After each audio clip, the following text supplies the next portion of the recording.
الحمدللہ رب العالمین، الصلاۃ والسلام علی سید الانبیاء والمرسلین وعلی آلہ واصحابہ اجمعین، اما بعد، اعوذ باللہ من الشیطان الرجیم، بسم اللہ الرحمن الرحیم۔ بحمد اللہ تعالی، اللہ کے کائنات جل مقیم کے احسان اور کرم سے سبق آپ کا شروع ہوگا سورۃ الذاریات کی 55 نمبر آیت شریفہ سے آگے۔ اعوذ باللہ من الشیطان الرجیم، بسم اللہ الرحمن الرحیم۔ وما خلقت الجن والانس الا لیعبدون۔ اللہ کے کائنات جل حکیم ارشاد گرامی قدر فرماتے ہیں، وما خلقت الجن، اور ہم نے تخلیق نہیں فرمایا جنوں کو، والانس، اور انسانوں کو، الا، مگر اس لیے تخلیق فرمایا، لیعبدون، تاکہ وہ میری عبادت کریں۔ جن و انس کا مقصد تخلیق رب کائنات جل وعلا کی عبادت ہے، اس کے سوا کچھ بھی نہیں ہے۔ ہمیں کھانے پینے کے لیے پیدا نہیں کیا گیا، ہمیں عیاشی کے لیے پیدا نہیں کیا گیا، ہمیں لہو و لعب کے لیے پیدا نہیں کیا گیا۔ یہ کھانا پینا زندگی بچانے کے لیے ہے۔ میرے اور آپ کے کریم آقا تاجدار الوجہ شفیع معظم رحمت عالم صلی اللہ تعالی علیہ وآلہ وسلم کے ایک ارشاد گرامی قدر کا مفہوم بنتا ہے، سب سے برا برتن جو انسان بھرتا ہے وہ اس کا اپنا پیٹ ہے۔ ایک حدیث ورقہ کا مفہوم بنتا ہے، اگر تو زیادہ ہی کھانے پہ تل جائے تو 1/3 کھانے کے لیے، 1/3 پینے کے لیے، 1/3 کم از کم سانس لینے کے لیے باقی رکھ لے۔ کھا زندگی بچانے کے لیے، نہ کہ زندگی ہی گزار کھانے کے لیے۔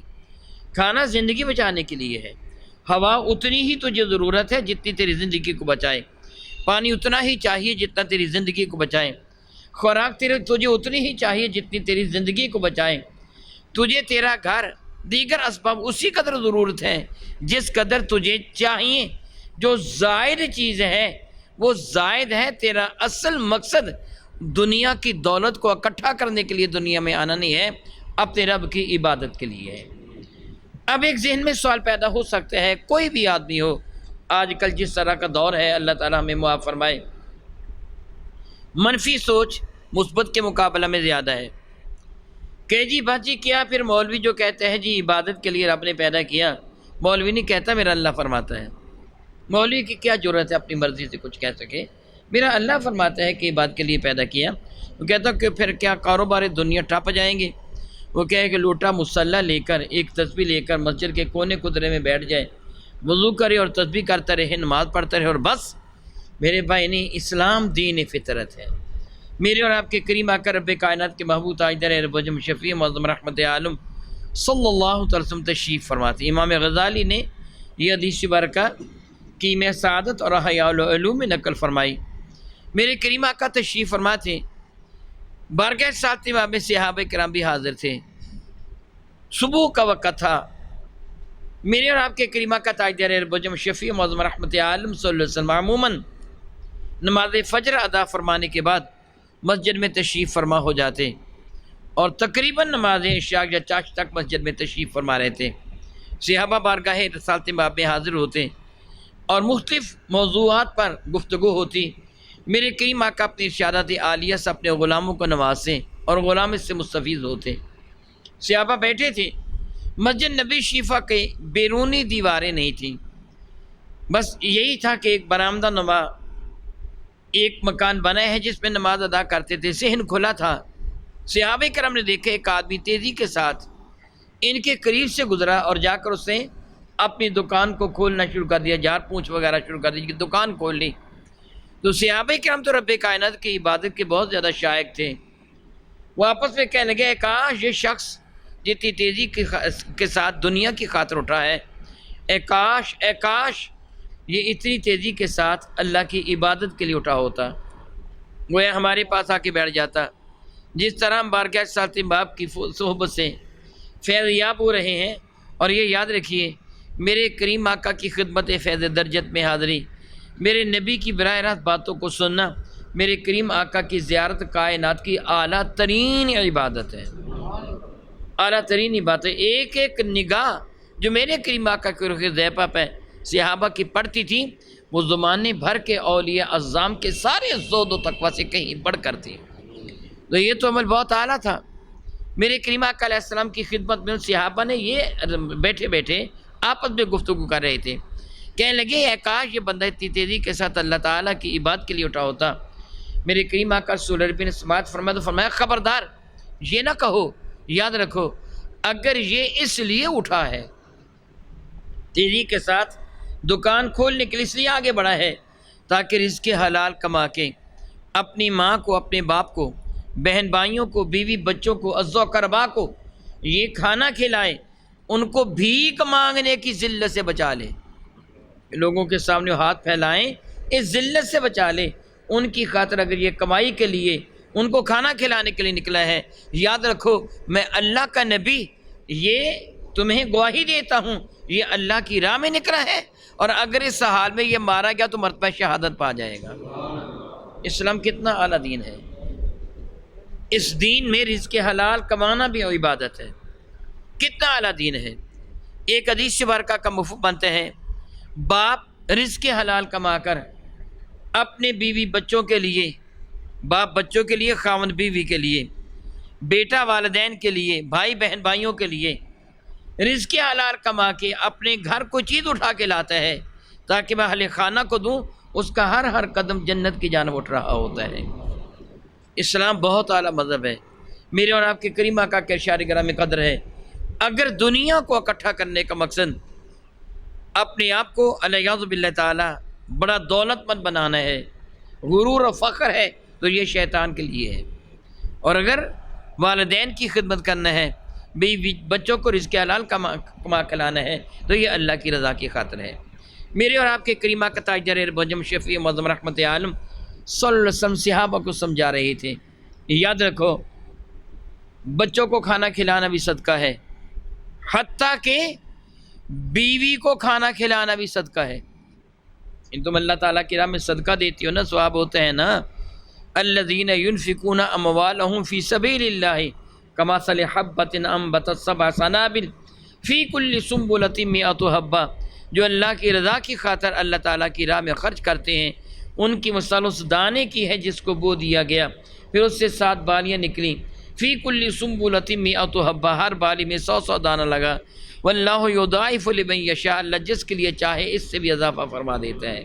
یہ اللہ کی راہ میں صدقہ کرنا ہے، ایک کا ثواب 700 گنا، بلکہ واللہ یضاعف لمن یشاء، اللہ تعالیٰ جس کے لیے چاہے اس سے بھی کہیں اضافہ فرما دیتا ہے۔ واللہ واسع علیم، اور اللہ تعالیٰ وسعت والا ہے اور علم والا ہے، کس کو کیا عطا فرمانا ہے وہ جانتا ہے۔ اللہ کی راہ میں صدقہ کرنے اتنا ثواب ہے، تو میرے نبی نے کیا ارشاد فرمایا صلی اللہ علیہ وسلم، باپ کا اپنی اولاد کو، بیٹے کا اپنے والدین کو، خاوند کا اپنی بیوی کو کھانا کھلانا بھی صدقہ۔ میرے کریم آقا سمجھانے کے انداز میں فرمان لگے، وہ خاوند اپنی بیوی کو کھانا کھلائے گا اللہ تعالیٰ صدقہ کے برابر ثواب عطا فرمائے گا، پانی پلائے گا صدقہ کے برابر ثواب عطا فرمائے گا۔ رب کائنات تو میرے کریم آقا کے صحابہ پر اس قدر رحمت نازل فرما جس طرح تیری شان ہے۔ صحابہ کرام سادہ، ایک صحابی اپنے گھر گئے، پانی کا کٹورا بھرا، اپنی بیوی کو پلایا، یہ پانی پی لے۔ وہ بیچاری حیران ہوئی کہ آج کیا ہوا، خاوند تو بیوی کو حکم دیتا ہے مجھ کو پانی پلا، اور آج یہ کٹورا بھر کے مجھے عطا فرما رہے ہیں، اس کو پی لے۔ ایک صحابی کے بارے میں روایت ہے، انہوں نے روٹی کو لقمہ توڑا، اس کو سالن لگایا، سالن لگا کے بیوی کہنے لگے منہ کھول یہ کھا، کہنے کہ آپ کیا کر رہے ہیں؟ نہیں مجھے کھانا کھلا رہے ہیں، میں کوئی بچی تو نہیں ہوں نا، آج خود کھا سکتی ہوں۔ فرمایا کہ تو کھا۔ میرے نبی فرماتے بیوی کو پانی پلانا بھی صدقہ ہے اور کھانا کھلانا بھی صدقہ ہے۔ انہوں نے عملاً ایسے، حالانکہ یہ تو ایک عام بات ہے نا کہ میں کہوں میں اپنے بیوی بچوں کو کھانا کھلاتا ہوں، اس سے مراد یہ نہیں ہوتا کہ ہاتھوں سے توڑ کر لقمے کھلا، مراد یہ ہوتا ہے کہ میں کمائی کر کے رزق حلال کما کے ان کے لیے کھانے کا انتظام کروں۔ لیکن صحابہ سبحان اللہ زبان مصطفیٰ کریم سے نکلے الفاظ پر کس انداز سے عمل فرما لیتے تھے۔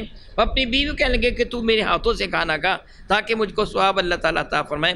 کتنے وہ لوگ شائق تھے نیکی کے لیے، کتنی محبت تھی ان کے دلوں میں نیکی کمانے کی خاطر۔ سیدنا عثمان بن مظعون رضی اللہ تعالی عنہ میرے کریم آقا رسول مرشد رحمت عالم صلی اللہ علیہ وسلم کے بڑے ہی محبوب صحابی ہیں، اور مدینہ طیبہ میں میرے کریم آقا رسول عربی شفیع معظم رحمت عالم صلی اللہ علیہ وسلم کی تشریف آوری کے بعد ان کی رضا مبارکہ ہوئی۔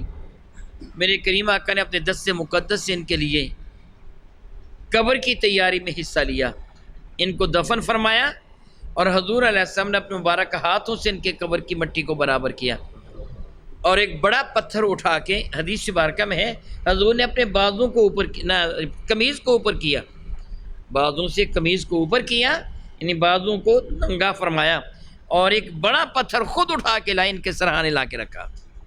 میرے کریم آقا ان سے بڑا پیار فرماتے تھے، بلکہ حدیث مبارکہ فرمایا کہ میرے کوئی خاندان کا کوئی فرد فوت ہوگا میں اس کی قبر کے قریب اس کی قبر کو بناؤں گا، حضور پیار فرماتے تھے۔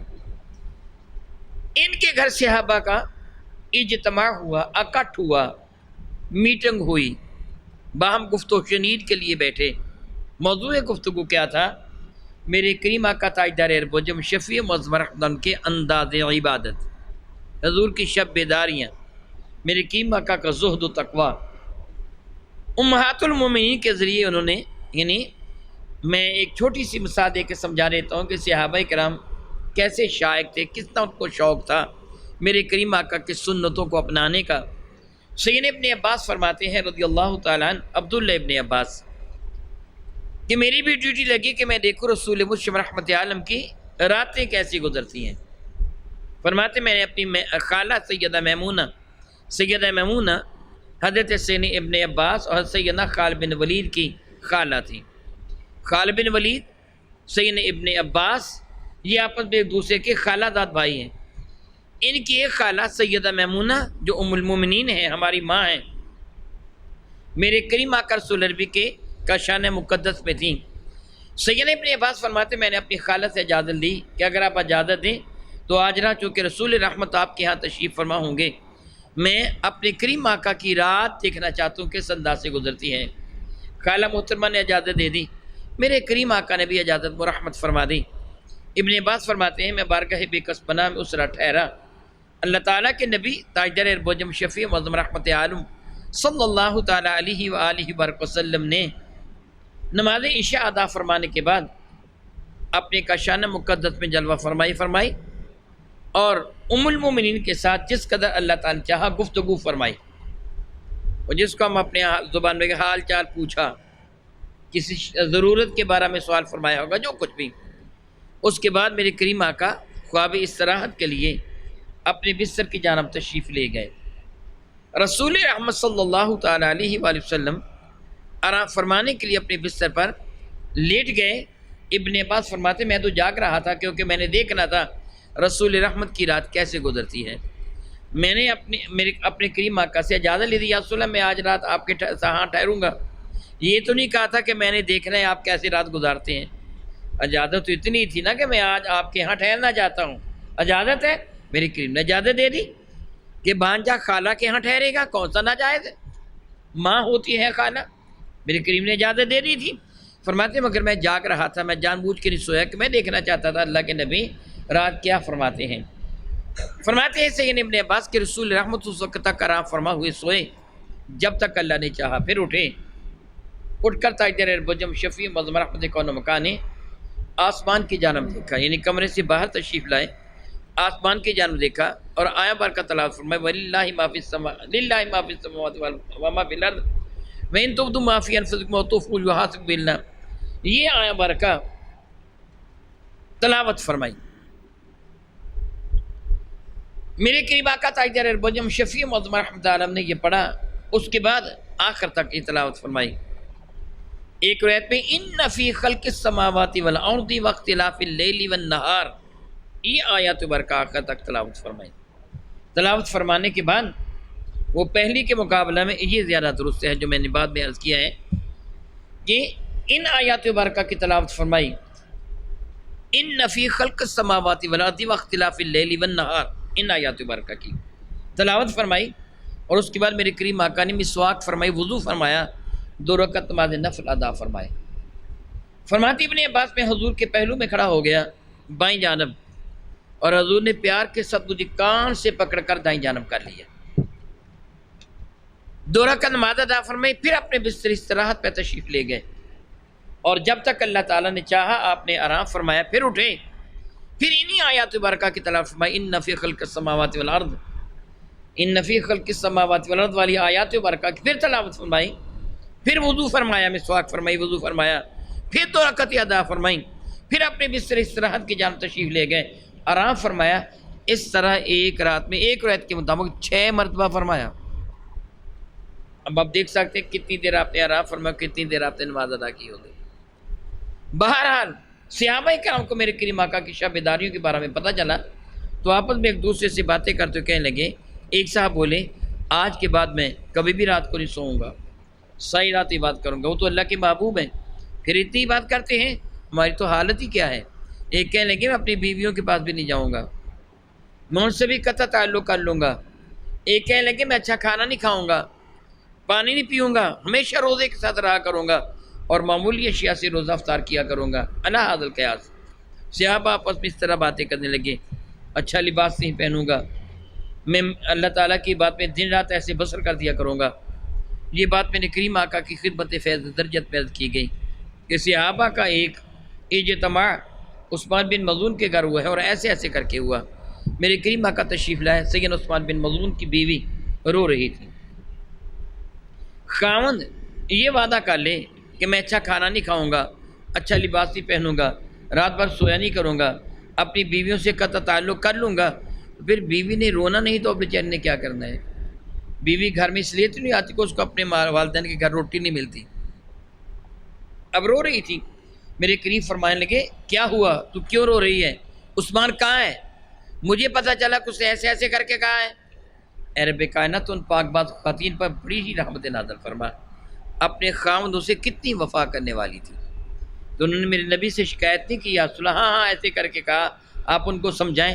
نہیں، کوئی شکایت نہیں کی، بلکہ عرض کیا یا رسول اللہ علیہ السلام انہی سے پوچھ لیں انہوں نے کیا کہا ہے. میں ان کی شکایت نہیں کرتی، انہی سے پوچھ لیں انہوں نے کیا کہا ہے. میرے قریب فرمانے لگے وہ آئیں تو ان کو بھیجنا.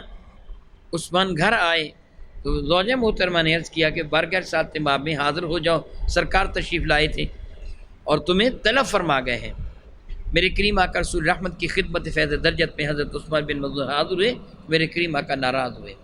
میں کہ سنو، اسلام میں رہبانیت کی اجازت نہیں ہے کہ دنیا کو چھوڑ کر جنگل بیابان میں نکل جاؤ، بیویوں سے قطع تعلق کر لو، کھانا نہ کھاؤ. سنو، میں اللہ کا نبی ہوں اور میرے بدن پر میرا بھی حق ہے، یعنی تمہارے بدن پر تمہارا حق ہے. تمہیں آرام بھی کرنا ہوگا، رب کی عبادت بھی کرنا ہوگی، اچھا لباس بھی پہننا ہوگا، معمولی بھی پہننا ہوگا، روزہ بھی رکھو، افطار بھی کرو، بیویوں کے حقوق بھی پورے کرو. اسلام میں رہبانیت نہیں ہے، یہ سب کچھ عبادت ہو جائے گا. تو رب کیا فرماتے ہیں؟ میں نے جن اور انسانوں کو پیدا کس لیے کیا؟ عبادت. مگر یہ سب کچھ عبادت بنے گا کب؟ کھانا کھانا، پانی پینا، سونا، جاگنا، چلنا پھرنا، باتیں کرنا، مسکرانا، رونا، کسی سے لینا، کسی کو دینا، یہ عبادت کب بنے گا؟ جب ہم اپنے آپ کو اپنے کریم آقا کی سنتوں کے مطابق ڈھال دیں گے. سوئیں گے اس طرح جس طرح میرے نبی نے آرام فرمایا تھا، پانی اس انداز سے پئیں گے جس طرح میرے نبی نے نوش جہاں فرمایا تھا، کھانے اس انداز سے کھائیں گے جس طرح میرے نبی نے تناول فرمایا تھا، چلیں گے اس انداز سے جس طرح میرے نبی کی قوت رفتار تھے، انداز رفتار تھی، ہنسیں گے اسی قدر جس طرح میرے نبی مسکرایا کرتے تھے، روئیں گے اس انداز سے جس طرح میرے نبی روتے تھے، دیں گے اس طرح دائیں ہاتھ سے جس طرح میرے نبی دیتے تھے، لیں گے دائیں ہاتھ سے جس طرح میرے نبی لیتے تھے. دیکھیے ہم مسجد میں دایاں پان آگے رکھتے ہیں، بایاں نہیں رکھتے. کیوں نہیں رکھتے؟ کہ میرے نبی کی سنت ہے دایاں رکھنا. تو چلیں اس طرح، پئیں اس طرح، کھائیں اس طرح، زندگی اس طرح بسر کریں جس طرح میرے نبی نے کی ہے. تو آپ کی زندگی کا ہر لمحہ عبادت ہوگا. تو اب سادہ سے لفظوں میں اس کا ترجمہ کیا ہوگا؟ وما خلقت الجن والانس الا لیعبدون. جنوں انسانوں کو اس لیے پیدا کیا گیا ہے کہ میرے نبی کی غلامی کا پٹا گردن میں سجا لے. وہی عبادت ہے نا. عبادت کس چیز کا نام ہے؟ میرے آقا کی اداؤں کو اپنانے کا نام عبادت ہے. کائنات ہستی میں میرے اللہ کی عبادت سب سے زیادہ کرنے والے میرے نبی ہیں۔ اللہ معبود ہے، میرے نبی اس کی عبادت کرنے والے ہیں۔ جب ہم اپنے نبی کی سنت پہ چلیں گے پھر پانی پینا بھی عبادت ہوگا، روٹی کھانا بھی عبادت ہوگا، حتیٰ کہ نکاح کرنا بھی عبادت۔ یہ سان نکاح من سنتی فمن لم یعمل بسنتی فلیس منی، یہ سب کچھ عبادت بن جائے گا۔ تو پھر سبحان اللہ تعالی و بحمدہ نہیں، پھر در مصطفیٰ کو چھوڑ کر کوئی جائے گا تو کدھر جائے گا؟ فرماتا رب کائنات جل وعلا وہ میری عبادت کریں اس لیے پیدا کیا گیا، اور عبادت کا طریقہ میرے نبی نے بتایا، میرے نبی کو میرے اللہ نے بتایا۔ فرماتے ہیں وما اريد منهم رزق وما اريد ان يطعمون، اور میں ان سے کوئی رزق طلب نہیں کرتا، لوگوں سے رزق تو میں دیتا ہوں، میں ان کو یہ تو نہیں کہتا رزق دو، جو کہتا ہوں نا میری راہ میں خرچ کرو وہ اپنے لیے نہیں کہتا، انہی کے بھائی بہنوں کے لیے کہتا ہوں، اپنے بہن بھائیوں کو دو، اپنے عزو کربا کو دو، اپنی قوم اپنے خاندان والوں کو دو، اپنے قبیلے والوں کو دو، اپنے گاؤں بستی قریہ والوں کو دو، میں تو محتاج نہیں، میں تو خود عطا فرماتا ہوں۔ وما اريد منهم رزق، اور میں ان سے کوئی رزق طلب نہیں کرتا، وما اريد ان يطعمون، میں نہیں کہتا کہ مجھے کوئی کھانا کھلاؤ، اپنوں کو کھلاؤ ثواب میں عطا فرما دوں گا، اپنوں کو کھلاؤ، باپ کو کھلاؤ، ماں کو کھلاؤ، بہن بھائیوں کو کھلاؤ، بیوی بچوں کو کھلاؤ، عزو کربا کو کھلاؤ، لوگوں کو کھلاؤ، کھلاؤ تم ثواب میں عطا فرماؤں گا۔ ان اللہ هو الرزاق ذو القوۃ المتین، بے شک اللہ تعالیٰ وہی تو رزق عطا فرمانے والا ہے، اسی کے دیے سے تم دو گے نا۔ ذو القوۃ المتین، بڑی قوت والا ہے اور بہت زیادہ زور والا ہے، روزی عطا فرمانے والا ہے اور بہت زیادہ دانا ہے، بہت زیادہ قوت والا ہے۔ فَإِنَّ لِلَّذِينَ ظَلَمُوا ذُنُوبًا مِثْلَ ذُنُوبِ أَصْحَابِهِمْ فَلَا تَسْتَعْجِلُونَ فَإِنَّ لِلَّذِينَ ظَلَمُوا، بے شک وہ لوگ کہ جنہوں نے ظلم کیا، ذنوباً ان کا حصہ ہے، ذنبن ڈول کو بھی کہتے ہیں، دم کو بھی کہتے ہیں، ڈول پانی میں ڈالا جاتا ہے پھر پانی نکالا جاتا ہے، جس کے پاس چھوٹا ڈول ہو اس کو پاس کتنا پانی آئے گا؟ تھوڑا، جس کے پاس بڑا ڈول ہوگا زیادہ، ہر کسی کو اس کی کرتوتوں کے مطابق اجر ملے گا۔ رب کریم ارشاد فرماتے ہیں فَإِنَّ لِلَّذِينَ ظَلَمُوا ذُنُوبًا مِثْلَ ذُنُوبِ أَصْحَابِهِمْ، ان ظالموں کو بھی اسی قدر حصہ ملے گا جتنا ان کے ساتھی ظالموں کو حصہ ملا، جس سے جس قدر ظلم کیا اسی ظلم کی مقدار میں ان کو سزا ملے گی۔ تو ان کو فرما دیجئے فَلَا تَسْتَعْجِلُونَ، اور جلدی نہ مچاؤ، جب تمہارے پاس موت کا فرشتہ آ جائے گا پھر آنکھیں کھل جائیں گی، حقیقت کھل کے سامنے آ جائے گی۔ میرے نبی علیہ السلام نے میدان بدر میں ایسے ہی فرمایا تھا، کافروں سے فرمایا تھا میرے رب نے، وہ جو کنویں میں ڈالے گئے تھے ان کی لاشیں، فرمایا تھے میرے رب نے میرے ساتھ کیا ہوا وعدہ پورا کر دیا کہ مجھے کامیابی عطا فرما دی، تمہارے ساتھ بھی پورا کر دیا ہے نا۔ کافروں سے کیا وعدہ کیا؟ یہی، جس سے جو کرتوت ہوگی اس کی سزا اس کو ملے گی، میں اللہ وعدہ کرتا ہوں۔ میرے نبی نے پوچھا تھا جو رب نے تم سے وعدہ کیا وہ پورا ہو گیا نا؟ یعنی اب تم دیکھ رہے ہو نا جہنم کے عذاب کو جو میں تمہیں بتایا کرتا تھا۔